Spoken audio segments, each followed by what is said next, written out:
పోలవరం కాలువ దగ్గర మట్టి అక్రమ తవ్వకాల గుట్టురట్టయింది. రాజానగరం ఎమ్మెల్యే బత్తుల బలరామకృష్ణ అనుచరులు అక్రమంగా మట్టి తవ్వకాలు చేస్తున్నారన్న ఆరోపణలున్నాయి. రాజానగరం మండలం కలవచర్ల దగ్గర అక్రమంగా మట్టి తవ్వుతూ ఉండగా స్థానికులు అడ్డుకుని అధికారులకు ఫిర్యాదు చేశారు. జిల్లా కలెక్టర్ ఆదేశాలతో రాజానగరం తహసీల్దార్, మైనింగ్ అధికారులు ఘటనాస్థలికి వెళ్లి మట్టి తరలిస్తున్న 19 లారీలను రెడ్ హ్యాండెడ్ గా పట్టుకున్నారు. రాజానగరం పోలీస్ స్టేషన్లో కేసు నమోదు చేశారు. కొంతకాలంగా కలవచర్ల దగ్గర పోలవరం కాలువలో ఎమ్మెల్యే అనుచరులు అక్రమ మట్టి తవ్వకాలు చేస్తున్నారన్న ఆరోపణలున్నాయి.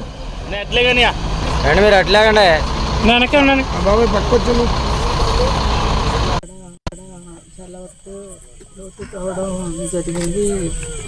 లారీలన్నీ కూడా ఇక్కడ స్టాప్ చేశారు.